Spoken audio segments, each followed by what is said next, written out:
So we are going to see in some more detail how Savitri's mother is going to voice the earth's question.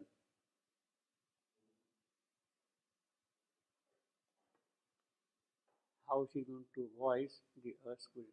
She going to speak something on our behalf, something which keeps on haunting us all the while about the puzzle of this world, the mystery, the enigma, the riddle that we see all around here. On the one hand, you have the worlds of light and joy and happiness and power and strength and beauty and love. And on the other, you have something exactly opposite to that: mortality, death, suffering, pain, anguish. And naturally, the question arises in your mind: why it is like that? Why it is so? Is it by mistake that this has happened? Is it by some deliberate working of things this has been brought about? Is there some meaning in the entire operation here, in the cosmic working of things here? So these are sort of natural questions which arise in our mind. But at the same time, it is for us to dismiss these questions, either by saying that forget about all that stuff. We are here, we are living a life, let us enjoy it, let us make best of it, let us see what we can do about it, and forget the rest. But that does not always satisfy us, convince us. There is something which keeps on sort of crying within us. No, no, no. Why? Why?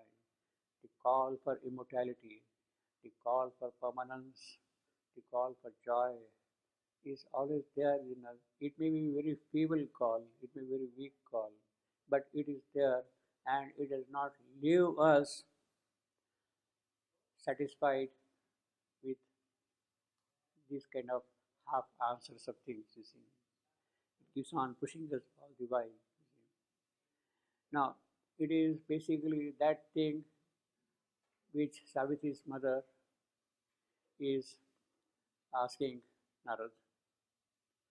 And the occasion for her to raise this question is about the fate her daughter is going to meet. She is prompted by that. In other words, everything has matured up to the point that this question must be raised. This question must be raised. Savitri has discovered love, but she is going to see doom also. And the conflict between love and doom is something which does not keep her happy. Why? Why? That keeps on constantly haunting her.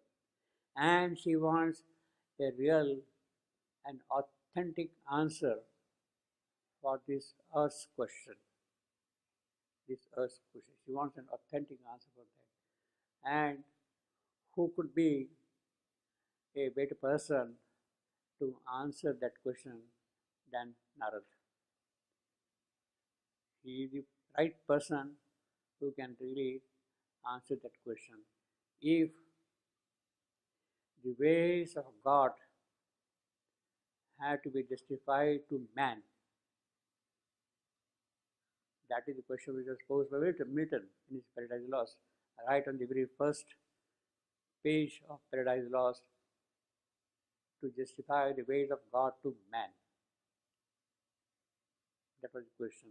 So, the riddle of this world is getting again connected with the question which was posed by Milton in the Paradise Lost, to justify the ways of God to man. Now, of course,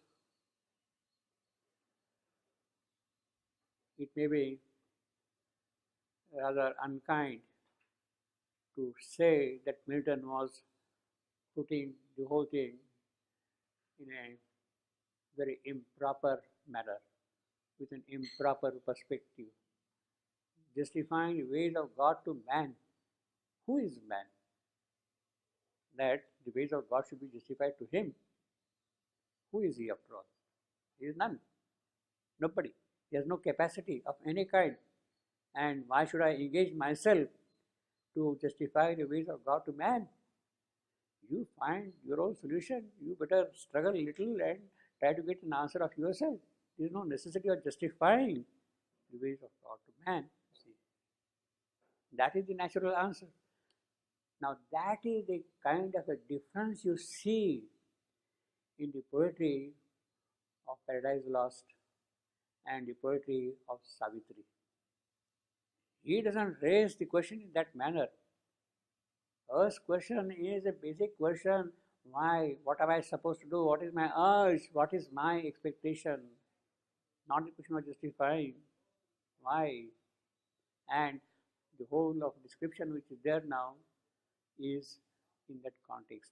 You see the difference immediately between a literary epic, that is Paradise Lost, and a spiritual epic, that is Savitri. You have something deeper in it, something of a fundamental nature in the working of the cosmic system here. And in that sense, you cannot really compare Savitri with Paradise Lost, frankly speaking. In fact, to justify the ways of God to man, most of the time we are busy. That is what the rationalists will keep on doing all the while. The modern philosophers, modern intellectuals, they will keep themselves busy by justifying the ways of man to God.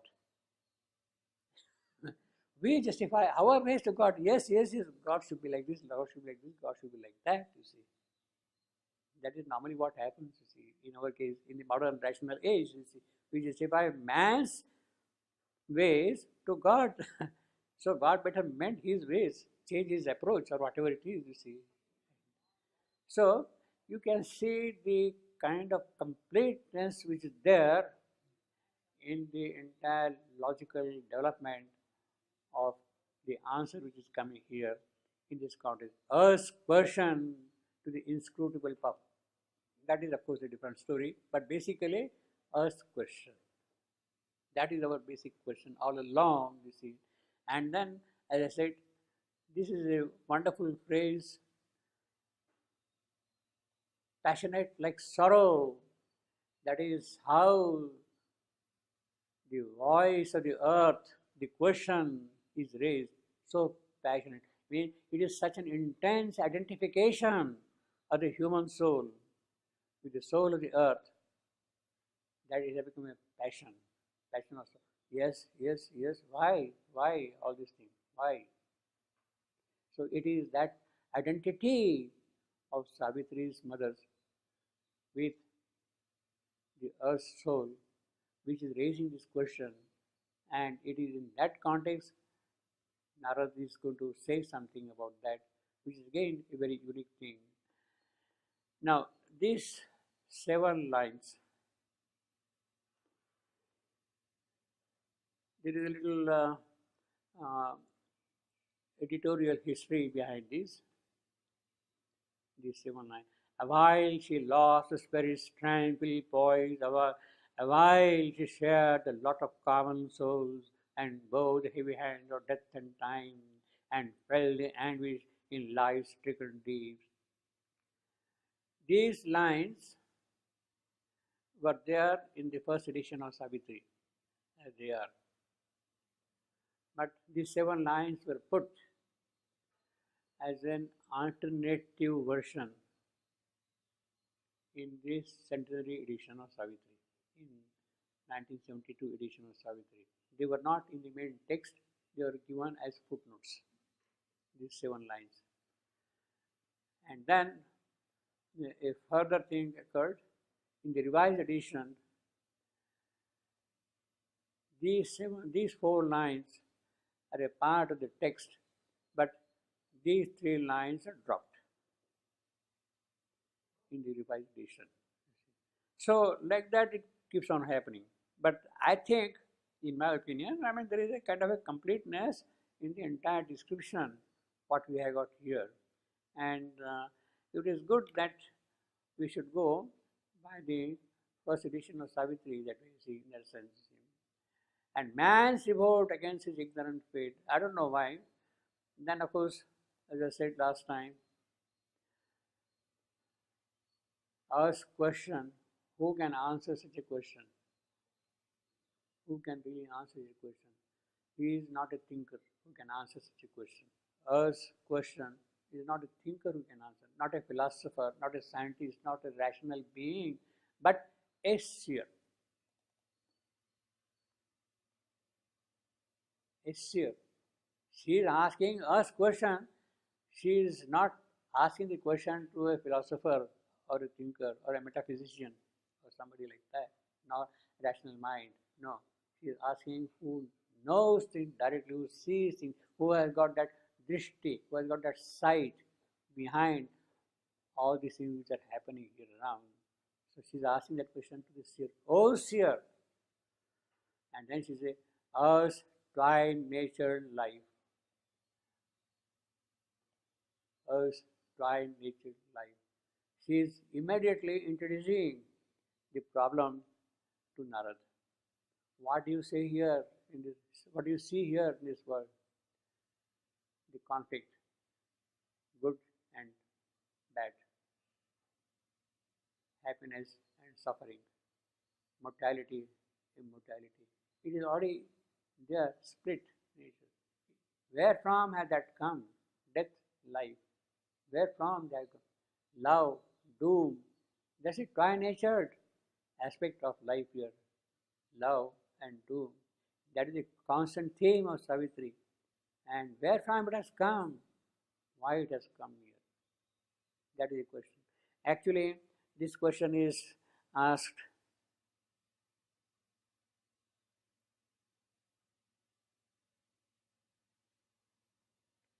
earlier also. We'll see, for instance, now 24.4.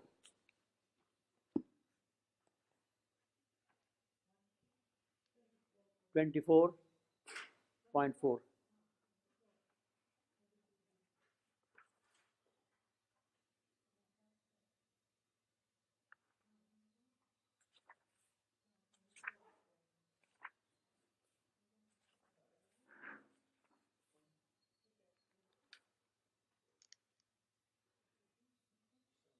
About the entire nature of this world. This is a very beautiful sentence. In fact, it tells the whole story of the tri-natured life in a certain sense, in a deeper sense. No, it's not here. It is in this book.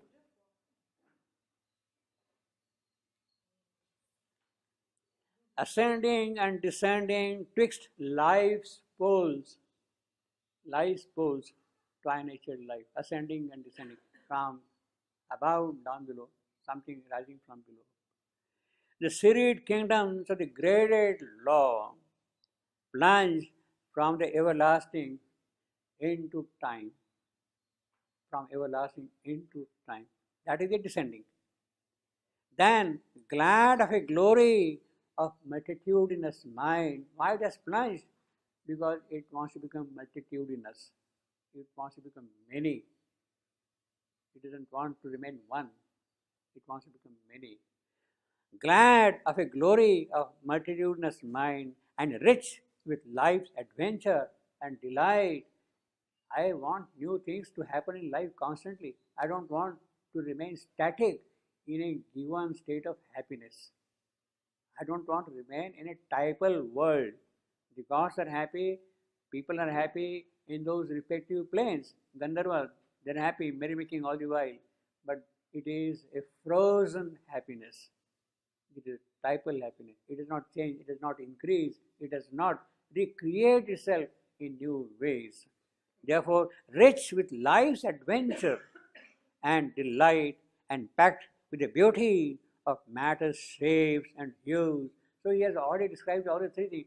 What is mind therefore? What is life therefore? What is body therefore? Mind, multitudinous mind, adventure, life's adventure, and beauty of matter, shapes, and hues. So that is what I want to happen while going up, you see. Climb back from time into undying self.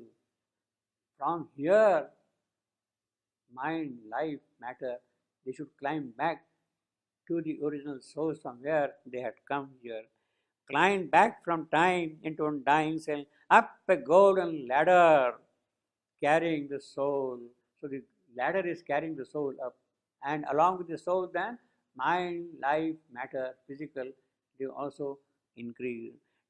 Up a golden ladder, carrying the soul, tying with diamond threads the spirit's extreme. So diamond threads, shining, lustrous, unbreakable.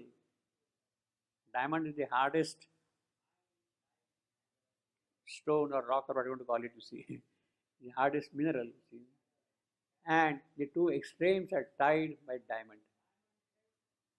Tying with diamond threads the spirit's extremes. In this drop from consciousness to consciousness, each leaned on the occult inconscious power. So while things are coming down, it is leaning on what is present already in the inconscience.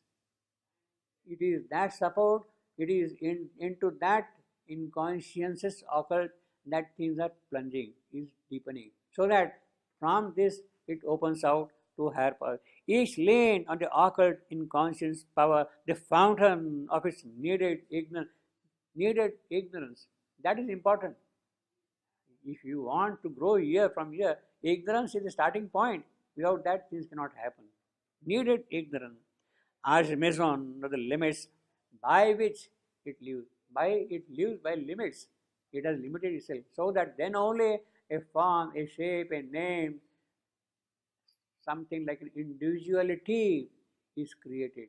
And it is that individuality which must be multiplied. And it is that which has to rise up. This whole idea. So it is plunging up so that this comes up from below. These are the tri-nature life is what is happening here in our context. In our context, this is what is happening here, you see. Constantly is happening. That's the basis of that thing. And then we have a little later on in the same book, 108.4.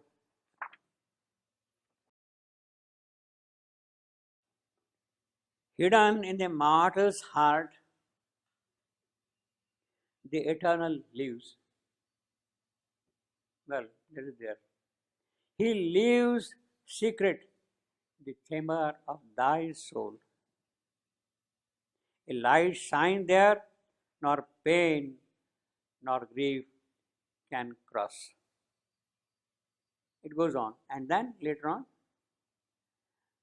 in life's breast, 108.12. In life's breast, it was born, hiding its twin. Who was born? In life's breast, who was born? Pain. Pain was born in life's breast. And what was it hiding? Its twin. Who is the twin? Joy. Joy. He says, in life's breast, it was born, hiding its twin. But pain came first. Then only joy could be. That is the crux of the whole thing. So, although there has to be a kind of a duality, but the duality has to start with pain. Pain will bring joy. That is the important thing. So she is asking the question, in our strange tri-natured life, who came first? Pain. Savitri's mother has to bear pain. She cannot escape that if she has to see the joy later on.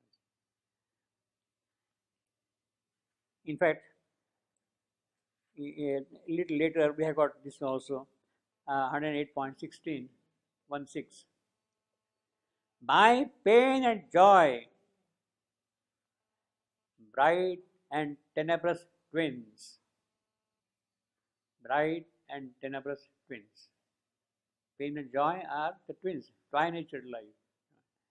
The inanimate world pursues its sentient soul. Is it because of pain and joy that you are able to perceive your soul? Otherwise, you are not perceived at all. Insensation. Else had the inconscient never suffered change. Inconscience would have remained inconscient had there not been pain and joy. If inconscience has to change, it has to begin with pain and joy. So that is the tri-natured life. It has to be so together constantly. Now,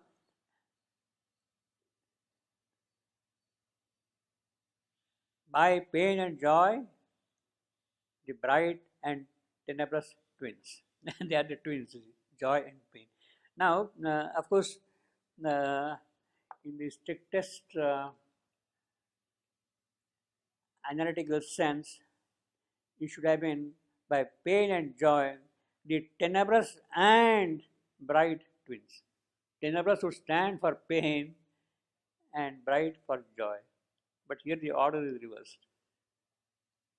The order is reversed. Now, so from a strict logical point of view, this order is in the reverse here, you see. And that is necessary because poetry demands it that way. By pain and joy, the bright and tenebrous twins. That is the line. Had you read it like this, by pain and joy, the tenebrous and bright twins, the rhythm is lost. The rhythm is lost, you see. So the author takes certain liberties for the sake of the poetic quality which is required there. It is the rhythm which has to carry. So don't link up tenebrous with joy and bright with pain, you see, in that sense, you see. Although one can still justify by saying that yes, pain has to be bright to become bright, and joy is tenebrous because it has to take care of pain. You could, if you like, you see. But basically, it is the poetry which is more important in all these things, you see. So we have already here in number of places like that in Savitri, this thing condensed, tri-natured life, what we have got here, immortality versus death and all that thing, is a constant theme here. But this lady seems to be a very well-educated lady. Possibly she had her BA degree from Cambridge. You see, because she's talking of necessity and free will and chance. She's talking of necessity and free will and chance, you see. By what pitiless adverse necessity or what cold freak of a creator's will, by what random accident or governed chance. She is opening out all the three possibilities.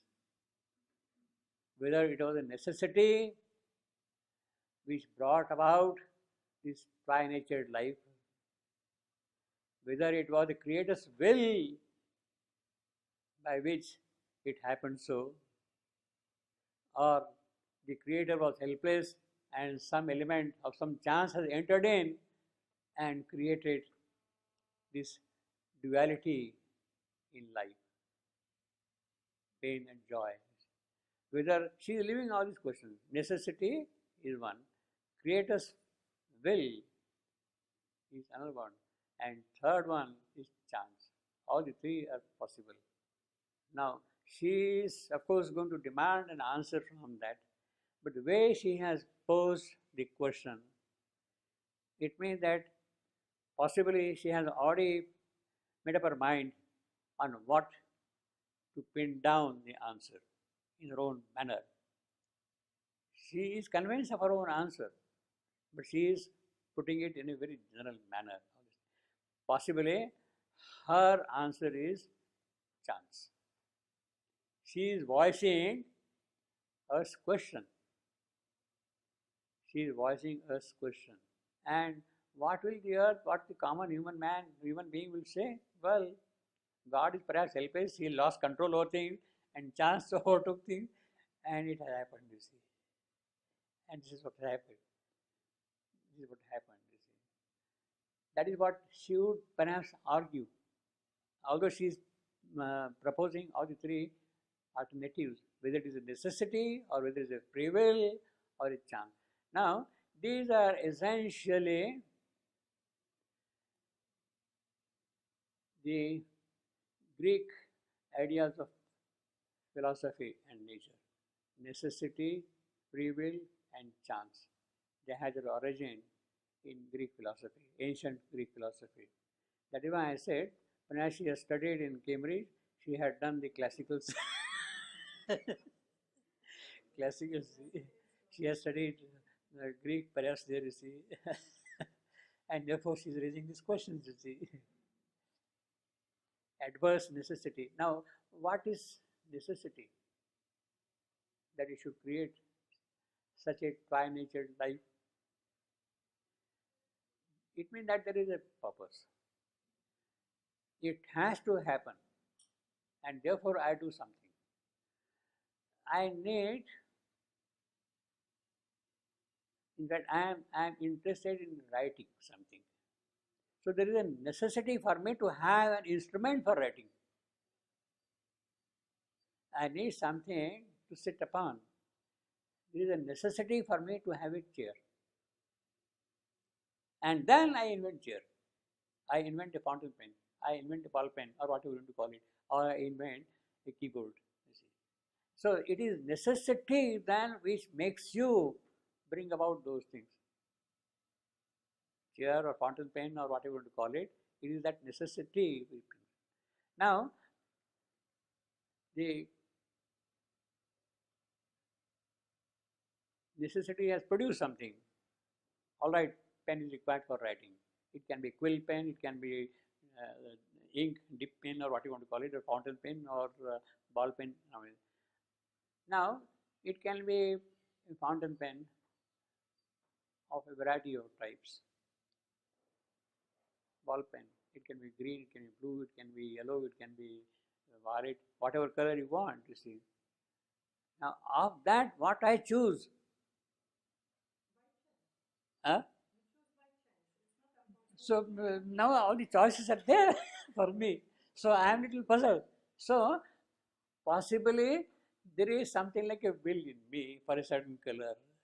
Possibly there is a chance that I happen to go to a shop where only that particular color was available. Violet. So, well, you can't help it then. You see. You can't help it. By chance then, so you have got a variety of things available, but then it depends upon the chance. You are traveling in the car and then suddenly you feel the necessity of a fountain pen, you go to the closest shop there and want to buy something, and the fellow has only green colored fountain pen. You can't help it. You see, you have to have that solution. Yeah. So, so that is a question of chance or coincidence or whatever you want to call it. You see, so that is the chance. Now, there can be also a creator's will. I must devise something by which things can be got done. See, for instance, I am a cobbler. Then I will design footwear for her, for her, for her, for him, for him, for him. That is my free will. If I am a little more fanciful, more inventive, more creative, I would like to invent a footwear with jingling bells, with colored stripes or whatever to call it, you see. That is my creative will then, you see. If I am still more fanciful, all right, for human beings I can devise many types of footwears and all that, you see. But can I create a footwear for the fairies, for the angels, for the gods. That is the thing which I would like to have. That is my creative will. What kind of footwear God should wear, that is my choice, my will there, you see, in that case. So all these options are available there. Same thing in the case of Creator's will. You see. Now she is therefore throwing all these possibilities open. This little girl or little human soul or what you want to call it, you see, she is now really sweeping out all the possibilities of operation in this cosmic working here. Whether it is adverse necessity. Now, of course, she is qualifying the necessity by saying pitiless adverse. Necessity is there, of course. I want a fountain pen to write very auspicious thing. I want to write mantras, or I want to copy down the names of Bhagwan, or what you want to see. I want a necessity, that necessity there for me. I want a pen also, pencil also, and keep on writing paper also and all that. There is a necessity. But that is not pitiless adverse necessity. In the case of Savitri's mother, here in the given context, it is pitiless adverse necessity. Did Satyavan's meeting with Savitri or whatever was a pitiless adverse necessity? It was necessity, all right, but was it adverse pity? Could it not be a happy, benign necessity? She is therefore asking a direct, blunt question to Mr. Narad. You see, tell me why. What cold freak, by freak, I mean the fellow is not really thinking, and out of his creator's will this has happened. By what cold freak, or by what? Now she is qualifying here chance by saying a random accident. Well, actually, random accident, both are practically the same, but still not the same, you see. Or she says, governed chance. Governed chance. She says, she is very careful about that thing, you see. Governed chance. Chance is all right, but the chance is governed. Governed by whom? By somebody else it is governed. It is not that chance itself is working. Chance is governed by somebody. Governed the chance. Who is governing that chance? How it happens here? Governed chance, that is important. Basically, as we have seen earlier, on the fateful morning, Savitri is riding in her golden chariot from place to place. She has come to the Salva forest, and that morning from the other side comes Satyavan. I mean, they are coming together at a given moment of time, at a given spot, is a sheer coincidence in a way. Nobody had planned it that way at all. And Savitri was looking all around the beautiful scenery and nature and whatnot, hearing the noises, the birds' voices, the rivers murmur and all that kind of a thing, and she would have just passed on. She would not have even bothered to look at Satyavan. She would have gone. But God touched in time. The phrase which is used there is God touched in time. Savitri was not aware of it, Satyavan was not aware of it, but there was somebody else already seeing and observing and noticing everything from somewhere, and he would not like that moment to slip off. Obviously, he would not like that thing to slip off, you see. He touched in time. That is the governed chance. They're coming together at a given place which was not planned at all. It was a chance meeting. Yet that chance meeting was capitalized by somebody else, and he touched in time, and the thing was done. The thing was done. They met, etc., etc. That is what we have seen already. So, she, of course, Savitri's mother does not know that, but the philosophical aspects of the question which she has raised, they are permanently there in every respect, you see. all the things that shaped a rule out of 48 steps, made destiny from an hour's emotion. Now, this is kind of natural for her to say that. For her to say that is a kind of natural destiny from an hour's emotion. Savitri got obsessed with this boy and she has fallen in love with him. Finish. And it is that hour of emotion which is going to shape destiny. That is what she is questioning. What kind of destiny is it? You see. They had fallen in love. That is what we say. I don't know whether we should say fallen in love or in love fallen. You see. Both in love fallen, you see. Came the dire mystery. Now, she says, is it because of chance? Is it because of the Creator's will? Is it because of necessity that the mystery of grief and pain arose? That is the question she is asking. She is a very tight logician. She is very tight logician. Although she is very emotional, passionate like sorrow, although she is passionate, she does not lose her reasoning faculty. It is tight there always. Mystery of grief and pain, she considers that thing as a mystery.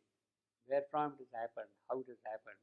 Because, mystery, why? Because the whole thing is in tri-nature. How tri-nature has happened, that itself is a mystery.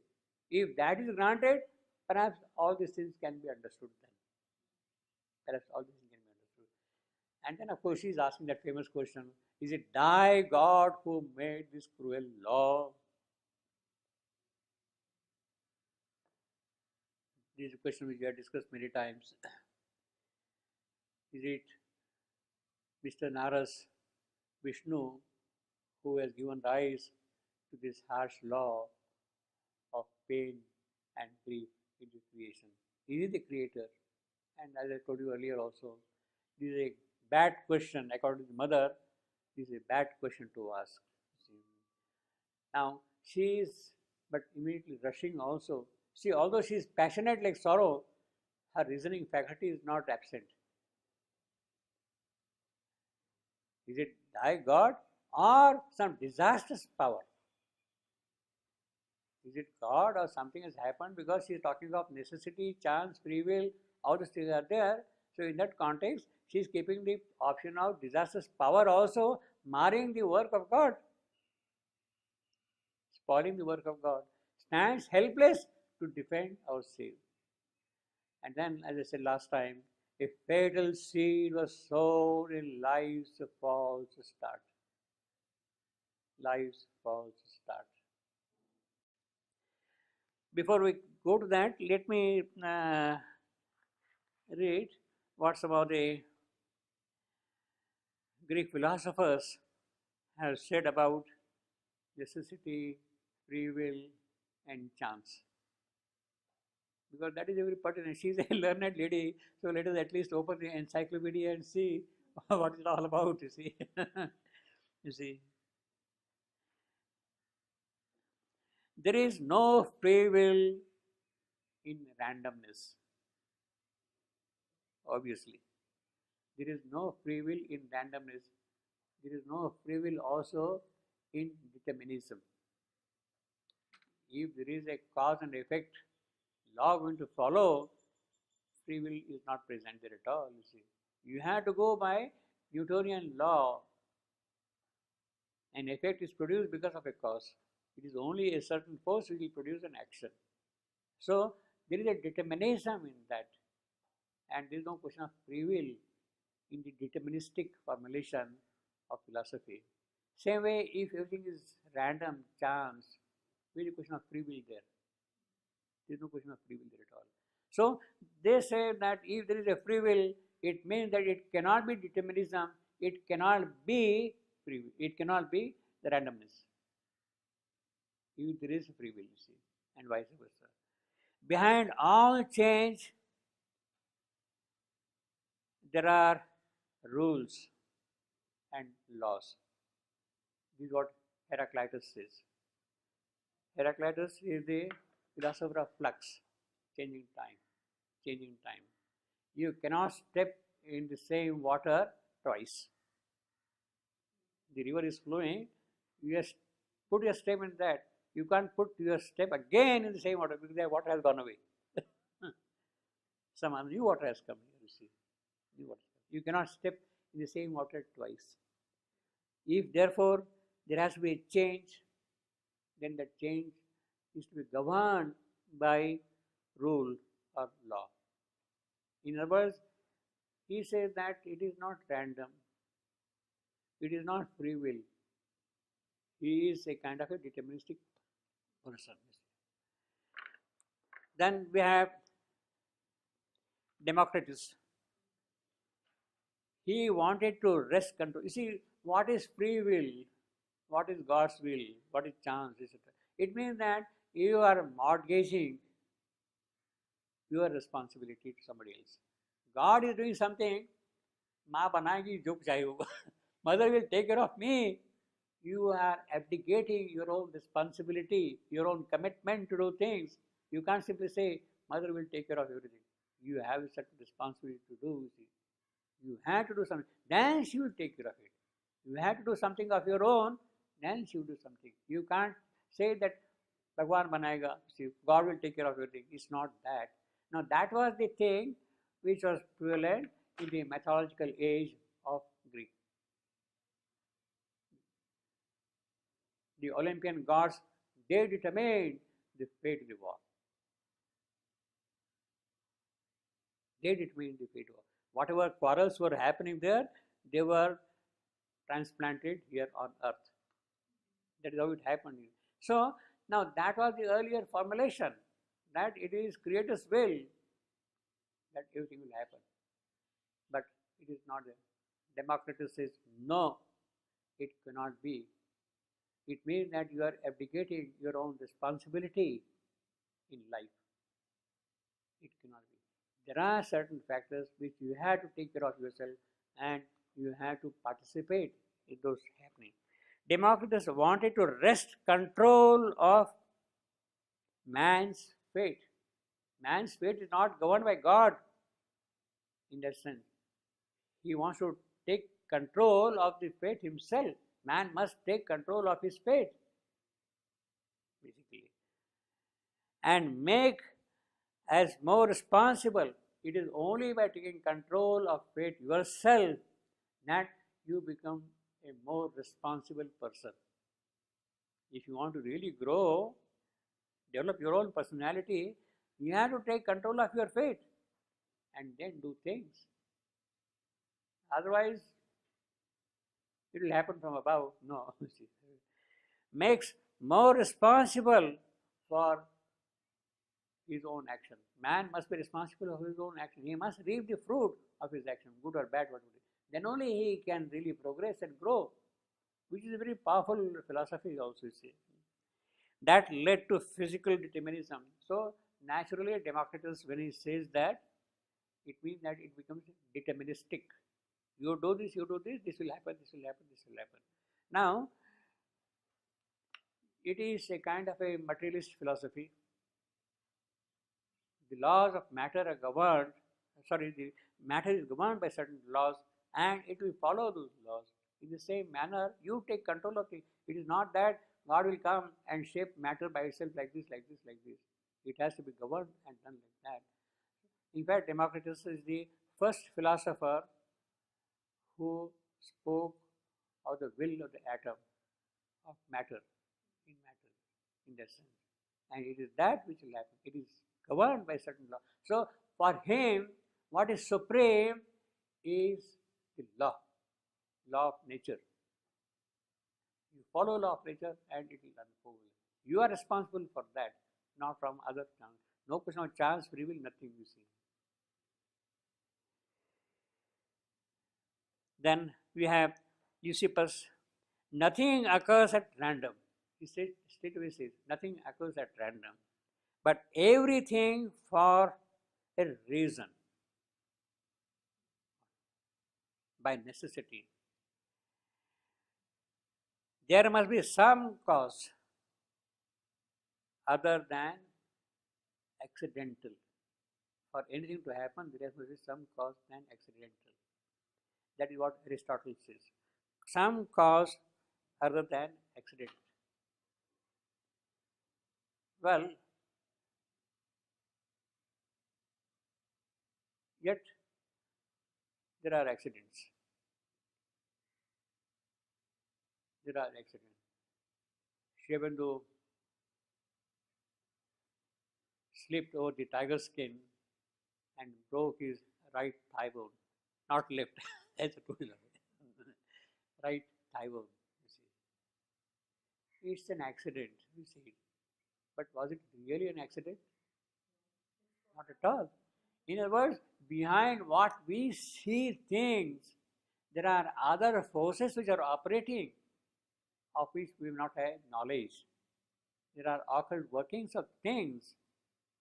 And Sri Aurobindo says, I was trying to protect the mother from an hostile attack.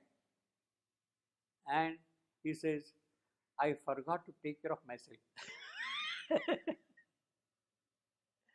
I forgot to take care of myself. You see.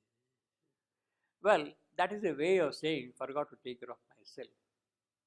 Again, it was perhaps necessary. Perhaps it would not have, but happened that way. It is not a question of he forgot. The accident has a much deeper sense in that. See, in 1938, Sri Aurobindo wrote that famous sonnet, Thy golden light, coming down, down, down, down into my physical everywhere. He was charged with that. His body was getting supramentalized, everywhere. And it was in 1938, just 2 months after that, he wrote that sonnet on 8th August 1938. And the accident took place on 24th November 1938. Why did the accident take place? Had the body been fully supramentalized, there would not have been any question of accident. There cannot be an accident. There cannot be an accident. So it is that transition which was exploited by the hostile, by the adverse. The transition. It had to happen. And what a tremendous thing. Immediately after the accident, the entire scale turned upside down. Sri Aurobindo gave a totally different direction to things to follow. See. In that sense, it was not an accident. It was a governed chance, if at all you want to call it, you see. It was a governed chance. Partly, it was governed by himself in a major way, in a major sense. It was governed from above. It was governed from above. Then only things could roll on, you see. Here is Epicurus. What does Epicurus say? Some things happen of necessity. Necessity is there for writing, therefore I invent a new pen. Necessity. Others by chance. Others through our own agency. He is leaving all the three options open. Necessity destroys responsibility. He is very forthright. If you say it is necessity, then you are not responsible at all. You can pass on the buck to somebody else, then you see. Destroy response. And chance is inconstant. It is not in your control. You cannot govern. So again, you had nothing to do with me, that you see. Our own actions are autonomous. Autonomous. My own things. Our own. That is what he says. In fact, that is the right spirit. That is the true spirit, our own action. Later on, let all the forces work. It is by my autonomous actions I will grow and understand the working of nature and other things in this world. Then the last quotation I will read is Cicero's. Cicero. If there is free will, all things do not happen according to fate. Obviously, if there is free will, then there is no question of all things happening due to fate. All things do not happen according to fate. If all things do not happen according to fate, then there is not a certain order of causes. It's quite logical. Certain order of causes. If there is not certain order of causes, neither there is certain order of things foreknown by God. If there is no order of things, then nothing is certain order of things foreknown by God. Even He also not know, then you see. Huh? Yeah. So now all these things, see now these three questions, what she says here in these three sentences, the entire ancient Western philosophy is packed in these three lines. You see, as I told you, she was a student of Greek philosophy in Cambridge. No, as far as she is concerned, I told you she will go by governed chance. As far as she is concerned at the moment, you see. Actually, the greater thing is, do we have a free will?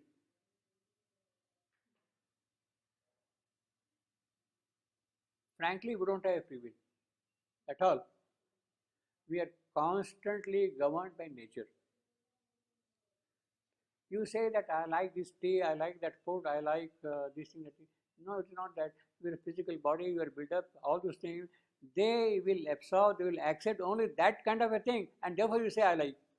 It is not you are liking it at all. It is nature which is demanding you that kind of an input for you. You are governed by nature constantly. There is no free will at all for us. As long as we are governed by nature, there is no free will at all for us. We say that I would like to take a left turn or I would like to go this way, etc. It's not a really free will at all, you see. You are governed by certain forces, by certain things around you, and then you take that path, you see. The free will in, so that is the individual's free will. We are really governed by nature, so there is no free will for us. But if you are, to a certain extent, master of nature, there is no question of liking at all. I will assimilate whatever kind of food is offered to me. Yes, no problem at all for me. Then my true personality will develop. You see, I will not be governed by the kind of inputs I get from outside. This food, no. I will be able to develop my own true personality and my own physique properly. That is not there at all in Emergence. Then the other factor is, in the case of an individual, he, personal free will, so to say, is there. Then there are the cosmic forces working. They're constantly there operating every now and then. You say that, let me go by this method, by this road. All right, I go by this road. But then what is going to happen that I don't know? Maybe some accident is waiting for me there. That is not in my control at all. The cosmic forces are operating, that everything comes together and happens in that manner, you see. Cosmic forces. It can happen that way, you see. So that is the individual, that is the cosmic or the universal. And the third is the transcendental force supervising from above and organizing things. Now, obviously, that transcendental force organizing from above and the cosmic forces, fate is a cosmic operation. That way. Now, all that thing can happen only in the case of a very well developed individual. The transcendental force does not operate in the case of a person who is not developed at all. See, you are walking and you had stepped over an ant. Was the ant fated to die?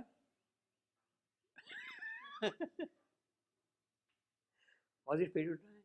These are the cosmic operations. It has not developed its own individuality to organize itself to meet all these contingencies. It has not organized itself. It happens that way. So, in the real sense, it is only when you are a fully developed person that the cosmic forces, the individual force, will and the transcendental, they can work together. And that is exactly what had happened in the case of meeting of Satyavan and Savitri. They are well developed individuals, alert enough to all these three forces. The individual coming out fully, the cosmic operations getting focused on a given point, and the supervising force from above organizing everything for them. It's then only it happens. In the case of a well-developed individual, you see. Otherwise, we are 99.999% slaves of nature. We have absolutely no free will. We have no free will at all, you see, basically. Now, but the beauty of free will is something most wonderful. See, we have in Savitri itself two great instances of how the individual can exercise his free will. His free will. How an individual can exercise his free will. Ashwapati, his soul is free, his spirit is free of nature. He has gone through all the worlds, all the cosmic extensions. In the transcendent plane, on the borderline, he meets the transcendental force, the Divine Mother. And they are face to face each other. And she says, "Welcome, Ashwapati. I know what for you have come," and all that. The Divine Shakti herself is there, and she is asking that question. And she advises him, she tells him very strongly, please don't make haste. She tells him, be cautious. Things will happen in course of time. I am there behind all these operations in this world. Don't be worried about the future of this world, about this creation. I will take care of everything.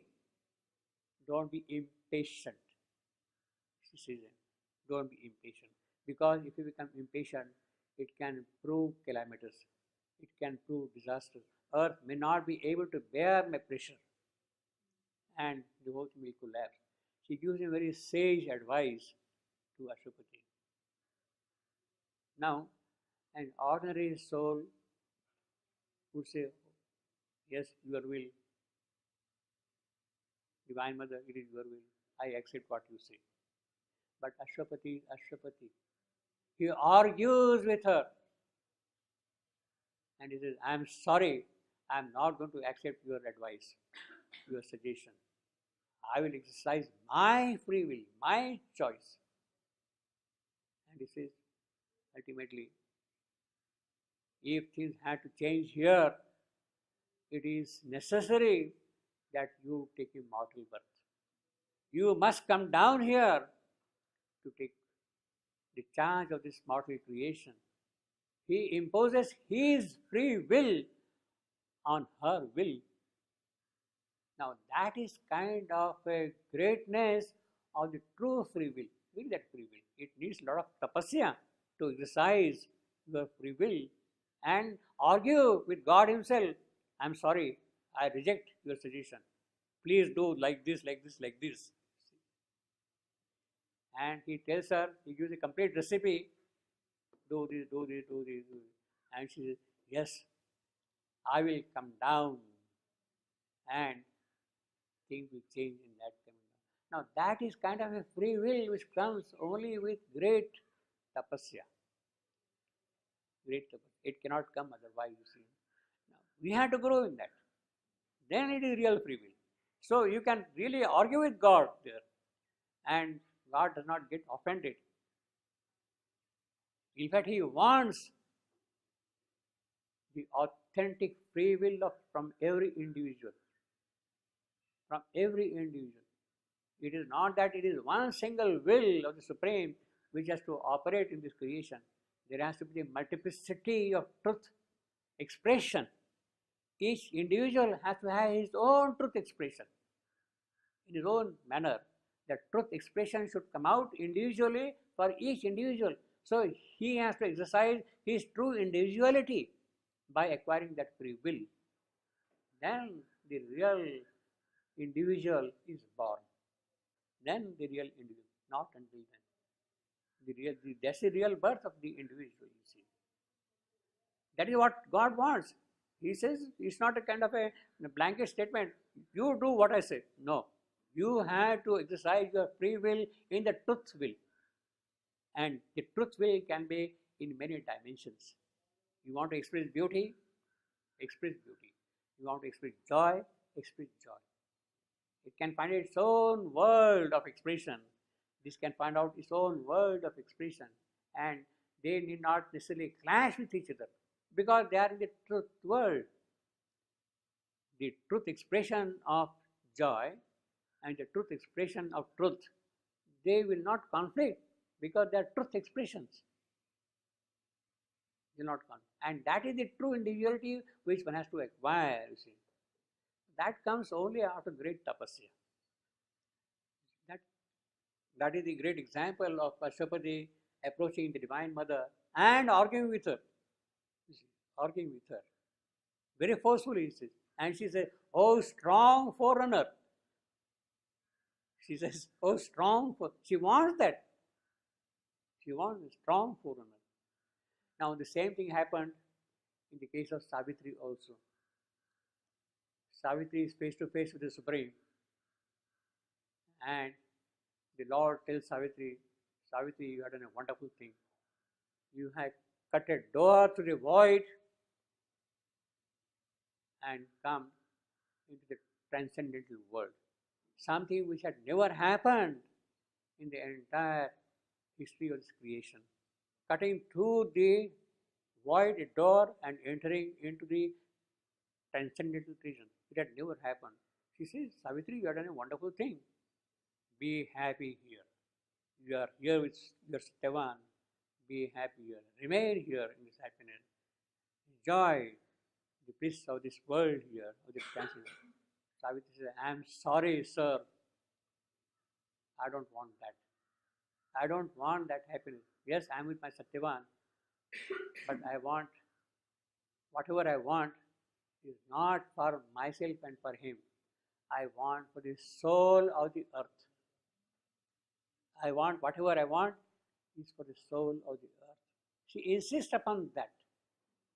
She exercises her free will, her choice there, and then she becomes, "Oh, beautiful slave of God."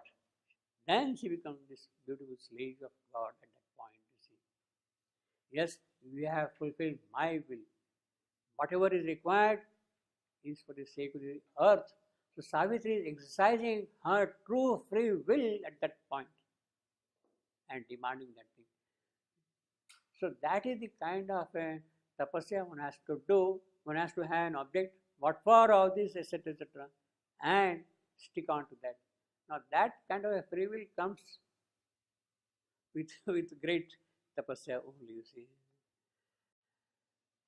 So in meanwhile, we have life's false start. Because the life's false start, this by-natured was born. Between pain and joy, they were born because of life's false start. I told you, false start, one of the horses begin the race before the gun is fired. That's the false start. In the race, before the gun, go before you see that person has already jumped the line, beginning line. That is false start. That is not allowed. Now, it is that which has really caused all this problem. False start. Somebody was jumped the line before the gun was fired, and it has given rise to this twin good and evil. It is a false start which has given rise to this. Then, because of that, what is the false start? With that came the malady of mind. Actually, evil and good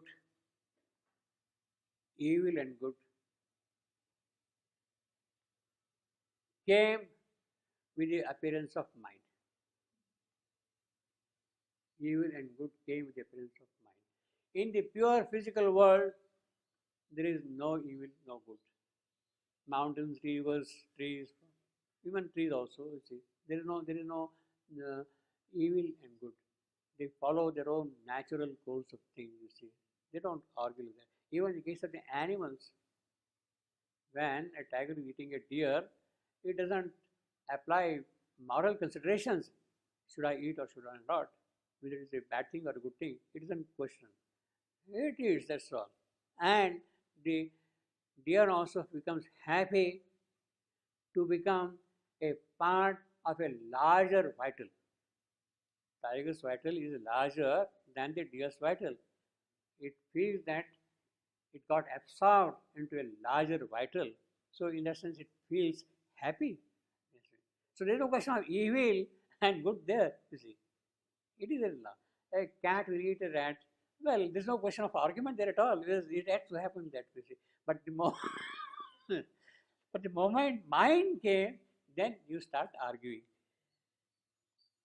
All the moral laws, etc., came with mind, with mental ideas of how things. Its pang of thought, its quest for the aim of life. That is what it happened. Actually, when did falsehood enter into the entire sequence? It entered with the appearance of mind. With the appearance of mind. It twisted into forms of good and ill. So that is what we are giving now. The frank simplicity of the animals will act naturally in their own way. They are not bothered. And the simplicity of that thing is twisted by mind. It turned the straight path hewn by the body's gods, followed the zigzag of the uncertain course of life that wanders seeking for its aim in the pale starlight falling from thought's skies. It guides the unsure idea, the wavering will. So that is what mind does it. Mind itself is uncertain and it guides the idea. Its will is uncertain. We always say wavering will. You see, whenever we have any difficulty to choose this or that, we always say we are in two minds. We are in two minds, you see. We are not able to decide ourselves. It means that we are in two minds. I will say you are lucky that you have got two minds. It's of one mind, you see. But the problem is we cannot decide whether I should accept this or that. Mind cannot decide by which mind you should go. Mind cannot decide. In fact, most of the time, the decision comes not from mind, but from life force. It is life force which decides to tell you, do this or do that. It's not mind by reasoning, impossible. It is life we decide that, you see. So our two minds are useless, you see, that we see. It is that wavering mind. Loss for the instincts, safe identity. She is a great psychologist. This lady is really a great psychologist. See. Instincts, safe identity. You see, a grass is there. A cow will not eat a poison grass. She knows it by instinct. She is not taught in any school of medicine. eat this grass or that grass. How much fat it contains, how much carbohydrate contains? No, no, no, no. It has its own instincts, it organizes itself and does it all those things very beautifully, you see. Instinct, safe identity, you see. It will avoid the poison grass. It knows by itself, you see. With the arrow point of being's inmost sight. So there is something from within it and comes out. Mar the sure steps of nature's simple walk. So nature is there all the while, but mind comes and it destroys the simple walk of nature. And truth and freedom in the growing soul. So we lose our freedom, that whole process. Out of some ageless innocence and peace, now she is going into the deeper cause of this working of mind. She is developing a whole essay as a perfect argument. You see, this lady is a very well educated lady. She is developing the whole argument in a very systematic manner, like an essay. Out of some ageless innocence and peace, we have come from some privilege of souls not yet betrayed to birth, up there, innocence and peace, because you have not faced the world here around before the birth, betrayed to birth. They have not taken the birth yet in the transcendental. Cast down to suffer on this hard, dangerous earth. That is the great outer truth. Up there, the soul does not see that. Our life was born in pain with a cry. It chose to come out of this innocence and peace. Our soul chose to come out of that innocence and peace and prefer to take birth in pain with a cry. Maybe it has a certain purpose, but it has chosen that way. Although earth nature welcomes heaven's breath. So that is the coming of the soul into earth nature. It welcomes. Yes, you have come, welcome. Inspiring matter, because the soul has entered into matter, there is an opening which is coming out in matter because of that. Inspiring matter with a will to live. That is how life has entered in. 1,000 ills assail the mortal hour and wear away the natural joy of life. Our bodies are an engine cunningly made. Now she is developing her argument. But for all its parts as cunningly are planned. In fact, our whole chemical engineering of our body is so perfect. Everything happens in a very systematic, mechanical manner. See, the whole engineering is really perfect that way. It is very perfectly made. Things happen systematically. See, the child is born, then its teeth start coming up, it starts walking, it develops further faculties like that. Everything is cunningly made, planned, contrived ingeniously with demon skill. Yeah, it is only the demon who can do that kind of a thing. See. Its apt, inevitable heritage of mortal danger and peculiar pain, its payment to the tax of time and fate, its way to suffer and its way to die. What is the payment? To live. Our urge is to live, and for that we have to make the payment. What is the payment? Of time and fate, of tears, of suffering, of peculiar pain. That is the payment. This is the ransom. So we are captives here, and we can be freed only when that amount is paid to nature. This is the ransom of our high estate, the sign and stamp of our humanity. A grisly company of melodies. So very frightful, horrendous people are there around, and we keep them all around us in our company. We are in their company. Come, licensed lodgers, they come and sit in us. They come and sit in us. Purveyors of death and torturers of life, purveyors of death.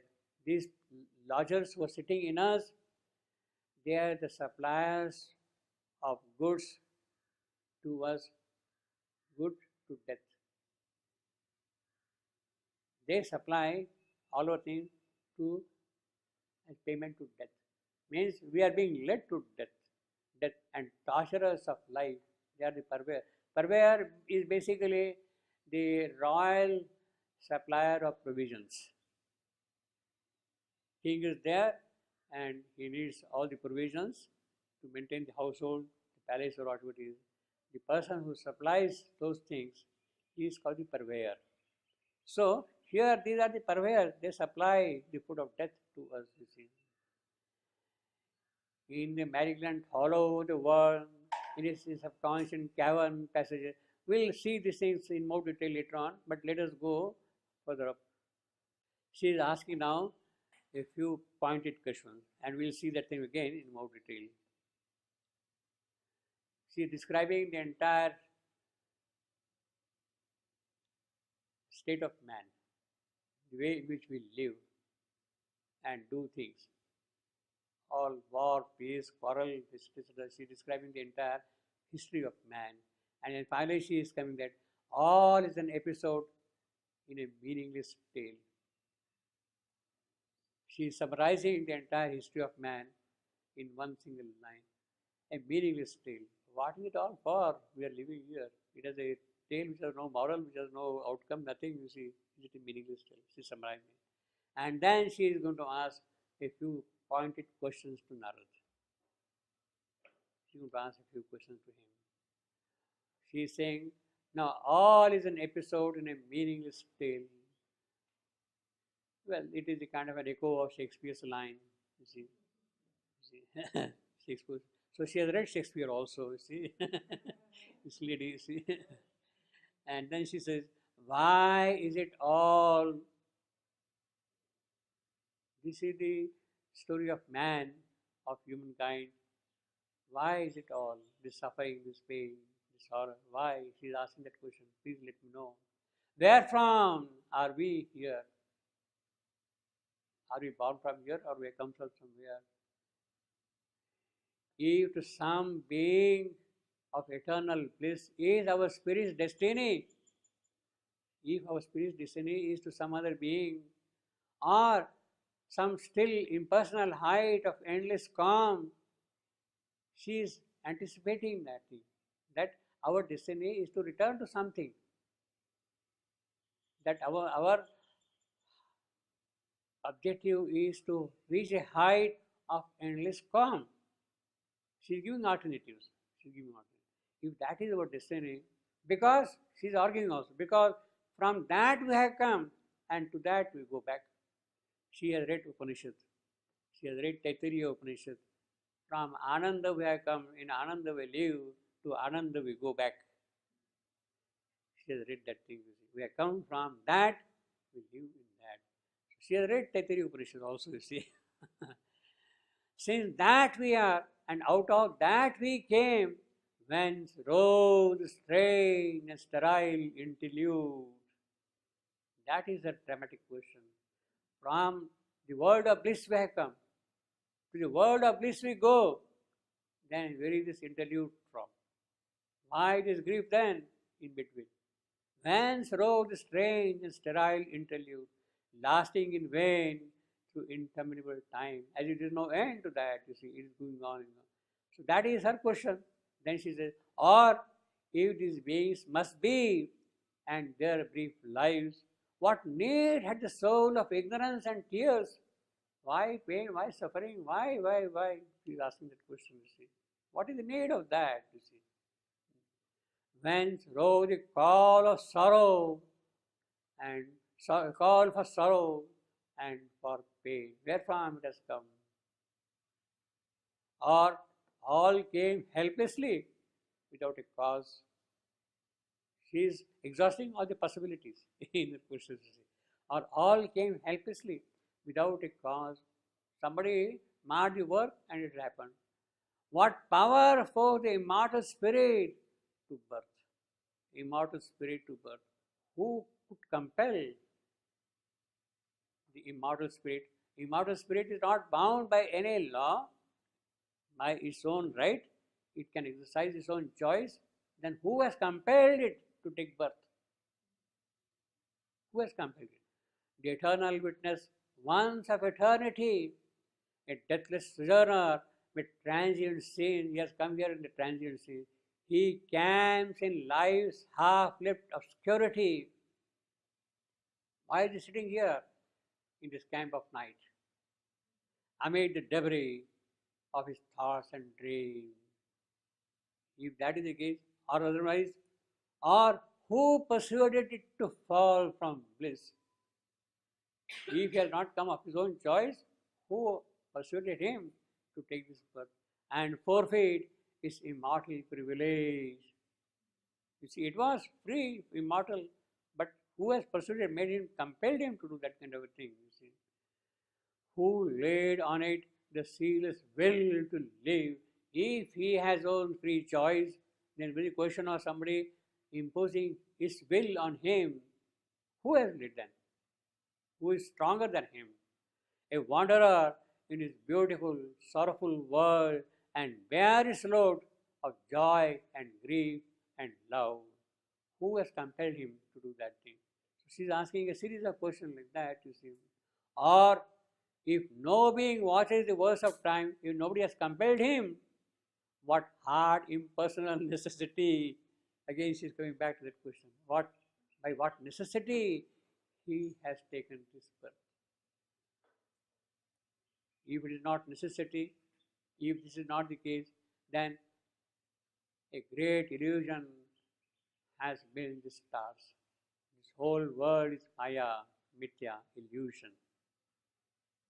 And if it is an illusion, if nobody has done that kind of a thing, if it is an illusion, then there is no issue there. There is no answer to that. Is it like that? Is this world an illusion? And there is no escape from that. But where then is the soul's security? If it is an illusion, she is naturally asking the question, where is the security of the soul then? It's poised in the circling of unreal sun. If the suns are not real, then why it is circling around here constantly? Why? So she is demanding an answer. Is this an illusion? Is this Mithyavad of Shankara? She has read Shankara also. But where then is soul's security? Is poised in the circling of unreal sun. Or it is a wanderer from his home. Well, he started drifting away from his house and strayed into a blind alley. He has come to a dead stop, to a dead end, helpless, blind. He cannot see himself. Who strayed into a blind alley of time and chance. Again, she is coming back to her original question. Chance, necessity, will. See, all the three she is coming back to. And finds no issue from a meaningless world because she has entered into a blind alley. There is no issue at all for that. Is it like that? Means, is the creation purposeless? Is the creation an illusion? Is it a purposeless creation? She is asking. Or where begins and ends illusion's reign? If it is only certain aspect in the totality of things, that only illusion is here, not here, not here, then where does it begin, where does it end? Naturally, she is asking. If in the human consciousness, somehow the illusion is the reason, how it has the reason that illusion? How it is going to end? And later on, or where begins and ends illusion's reign? Perhaps, so she is arguing now all the things. Ultimately, she is considering, she is saying, she is giving up. She says, perhaps the soul we feel is only a dream. Swapna. It is swapna, dream. There is no real soul at all. So it is an illusion or a dream. Sri Aurobindo has written a long essay in the Life Divine about this swapna and illusion and dream. Eternal self, a fiction. So it is an illusion, it is a dream, it is a fiction, sensed in trance somehow. So she is asking now these questions to him. What is it and all that? This is the earth's question she is raising to the seer. And it is only the seer who can answer these deep questions, you see. Only the seer who can answer these questions. And the seer is ready with the answers. He came fully prepared from his heaven. He knew that he will be asked these questions in the palace. When he's entering here, he is fully prepared. He has already consulted his books and all that thing, studied, and he's now ready there. And he's going to talk for about 2 hours, answering each and every point which is raised by this lady. Each and every point which is raised by her, he's going to talk for about 2 hours now.